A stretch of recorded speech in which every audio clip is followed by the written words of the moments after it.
Salve galera, a gente está se preparando agora para ir lá pro Parque Ezequias Hering para gravar o primeiro programa da série Nosso Cerrado. Então, vem acompanhar a gente nessa aventura. Tamo junto, é nóis!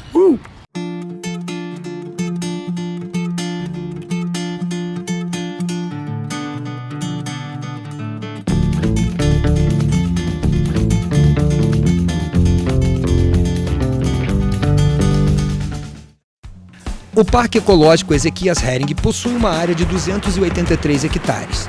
Abriga diversos tipos de plantas e espécies de orquídeas. O parque fica localizado na entrada do Guará 2 e está aberto ao público das 6 horas da manhã às 7 da noite. O parque recebeu esse nome em homenagem ao ambientalista e engenheiro Ezequias Hering, um dos responsáveis pela criação de áreas protegidas e de pesquisa do Distrito Federal, como a Estação Ecológica de Águas Emendadas. O Cerrado é considerado entre os 25 pontos com maior biodiversidade do planeta e com maior ameaça de extinção. Então é isso que nós vamos começar a falar do que é esse cerrado, como ele se compõe. Para se compor é como se fossem fisionomias diferentes, que nós temos a nossa fisionomia, né? Cada um tem a sua. E o cerrado, ele tem várias fisionomias dentro do próprio cerrado. Aqui no parque nós vamos achar 4 tipos de fisionomias do cerrado, dentro do coração de Brasília. Então a ideia é essa, partir do coração de Brasília, do Cerrado Central, e a gente ir nessa perspectiva e falando um pouquinho dos povos que habitavam aqui, os povos que chegaram, e como esse homem serratense, mas também como foi a economia e a gestão em cima desse território. Que aí vai ver as degradações, vai ver tudo que aconteceu, e a gente parte de exemplos que estão perto da casa da gente. Massa. Pois é, galera, a gente está aqui no Parque Ezequias Hering e está começando o programa Nosso Cerrado. Esse é o professor Adolfo Fuica e ele vai estar aqui com a gente apresentando o parque para você, professor, você, aluno, aprender um pouco mais sobre a diversidade do nosso cerrado. Vamos nessa!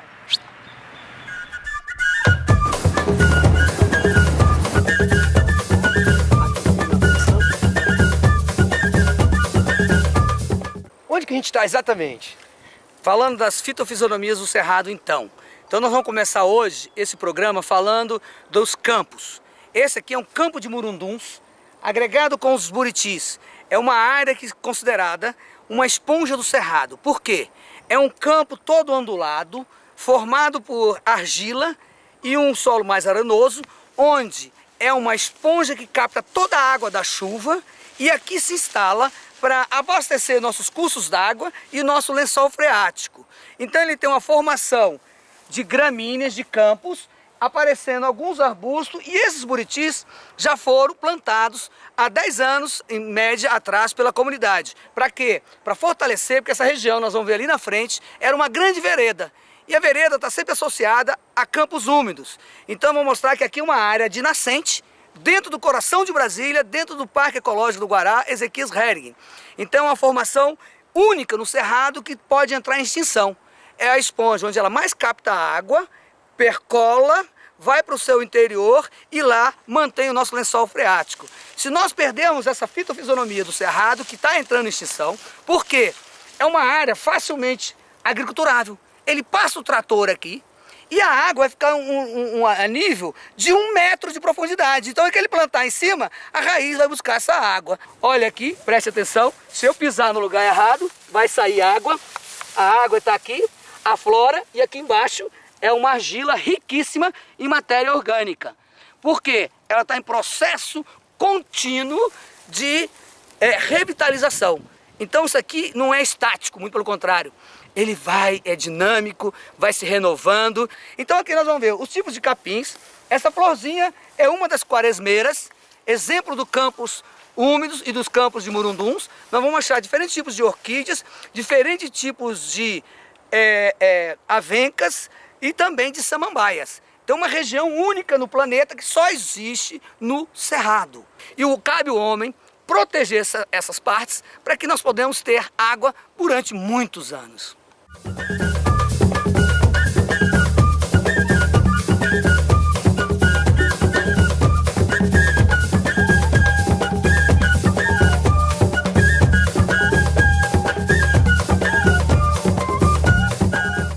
Professor, quem está assistindo a gente, seja professor ou aluno, como que ele pode aproveitar esse programa no dia a dia na sala de aula? Acho que tem tudo a ver com o currículo atual. O nosso currículo, tanto para séries fundamentais como para o ensino médio, vai ver sempre a ação do homem em cima da natureza. E nós vamos falar um pouco também dessas plantas e do homem. Essa planta mesmo aqui é o que dá o nome do guará. Apesar de ser uma lobeira, é uma espécie muito admirada pelo lobo-guará. Então aqui nós temos uma infinidade de lobeiras, como tinha o buriti, que é a espécie que é símbolo da água. A lobeira, ela serve tanto que é o fruto do lobo. Ela, quando amadurece, o lobo come bastante e ele sai propagando essa lobeira quando faz as suas fezes nos cupins.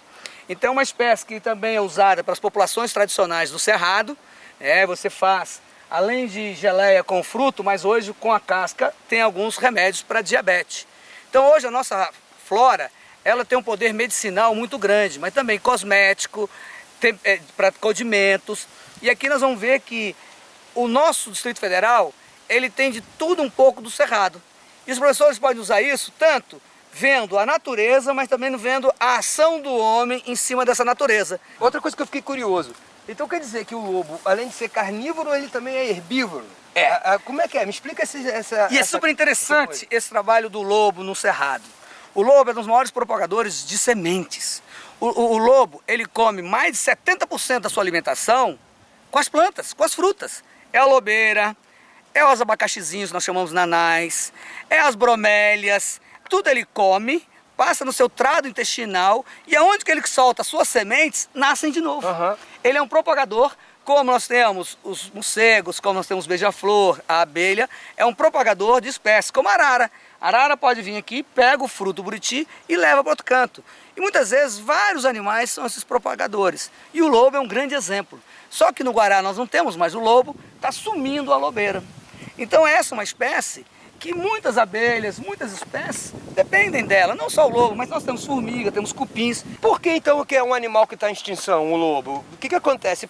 Parece que ele foi muito caçado, não foi muito bem entendido pelos agricultores que vieram para cá os primeiros. Como é que é como que se desenrolou essa problemática com o lobo-guará? Porque o lobo-guará, ele é muito territorialista. Então ele depende de um território para sobreviver. E ele normalmente tem hábito solitário. Então ele fica ali com ele e quando ele está na época dos acasalamentos, do cio, ele procura as fêmeas e ali eles se acasalam, mas depois se separam. Então eles são meio nomes de territorialistas, ficam naquele território deles e quando passa para outro território ele vê que já tem outro lobo, ele volta. Então, praticamente, as vias de acesso ou as vias urbanas, que nós estamos no centro urbano, aqui do lado, o metrô passando. Ali na frente o Sof Sul construindo grandes prédios. Ali um shopping grande. Aqui do lado a EPTGU. Do outro lado a IPTG. Então nós estamos cercados de uma malha viária que dificulta o ir e vir dessas espécies. Então o lobo-guará não sabe passar de baixo dentro da água. Isso aqui foram 3 grandes tanques criados para peixe e não deu certo. A barragem acabou rompendo e esses peixes todos caíram no lago. Então se você cria peixes exóticos, ou seja, peixes que não são daqui da nossa fauna do Distrito Federal, da ictiofauna, ou seja, a fauna de espécies aquáticas. Então você pode ter um bagre africano super agressivo, vai para o lago. Você pode ter vários tipos de tambaquis, carpas, que não é originário. Então você faz o quê? Acaba interferindo nesse processo. Todo o ecossistema, né? Todo o ecossistema. E é isso que os professores têm que começar a ver. Nós temos toda uma cadeia dentro da natureza que o homem tem que entender para ter um processo de desenvolvimento sustentável. Só tô filmando, velho. E a câmera? Ai, meu Deus do céu.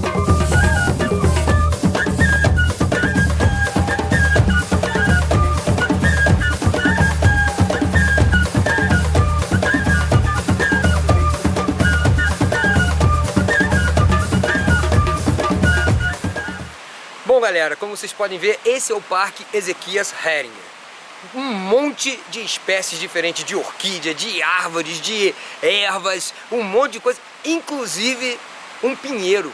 Essa eu não sabia. Um pinheiro típico do Cerrado. Então, isso aí torna cada vez mais importante a preservação desse parque aqui no centro da capital federal. É ou não é, professor? Com certeza. Aqui nós estamos à margem do córrego, onde vocês podem notar uma parte sem a mata protetora da sua margem, que é a nossa mata ciliar, e quando elas se tocam, a mata galeria. Então fica vulnerável toda essa área. Então uma área que foi pesquisada pelo professor Ezequias Hering, e ele conseguiu cadastrar esse pinheiro do Cerrado. Aqui ao lado nós temos um pinheiro que veio parar aqui uma semente, virou um pinheiro, que é um pinheiro europeu, Pinus, e eu vou mostrar para vocês o pinheiro do Cerrado, o pinheiro bravo e o pinheiro Podocarpus celuí, que é um pinheiro que representa o nosso Cerrado. Se essas espécies que moram aqui estão já tendo uma pressão muito grande pela expansão imobiliária, pelo uso do homem, então se nós mantermos esse ritmo, a tendência é a gente perder várias espécies endêmicas, ou seja, espécies que só existem aqui no Parque do Guará. E o nosso grande valor também é a nossa água. Então nós estamos vendo que essas águas muitas vezes também sofrem interferência com esgoto doméstico, com esgoto industrial, principalmente das grandes áreas isoladas ali próximo ao CIA e o CIA.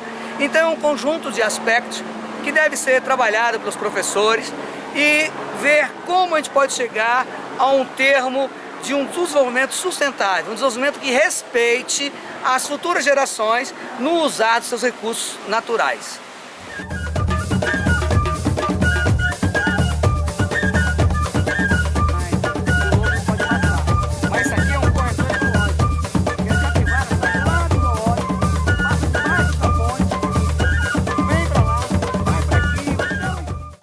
Então, professor, esse é o famoso pinheiro do Cerrado. Isso. Como eu estava mostrando lá dentro, nós vemos aquele pinheiro, que é um pinus europeu, bem pontiagudo, com folhinhas bem finas, né?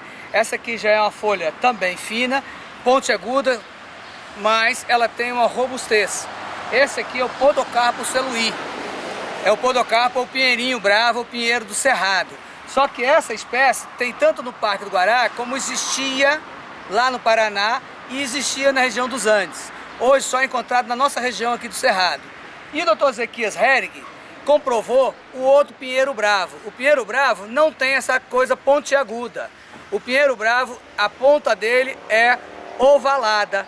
E esse pinheiro, ele é pontiagudo. Então tem o Podocarpus celuí, que é esse, e tem o pinheiro bravo do Cerrado, ou o pinheiro, ou o Podocarpus brasiliensis, que o Dr. Ezequias Hering registrou, catalogou, e hoje é uma espécie rara, endêmica, aqui da nossa região do Distrito Federal e principalmente aqui do Guará, que dá o nome e o símbolo do Parque Ecológico do Guará.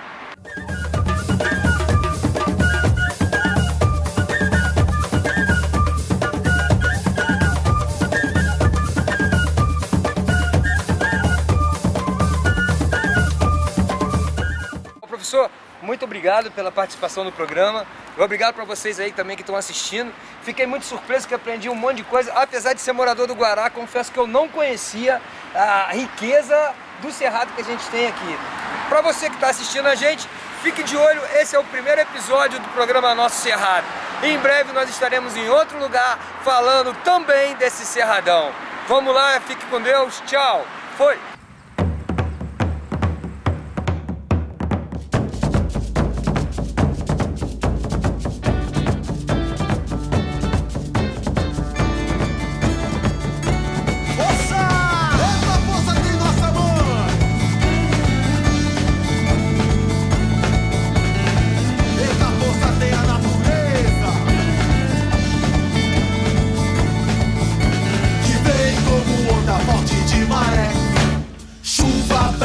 Tempestade, pé d'água, rajada de vento, lágua de vulcão.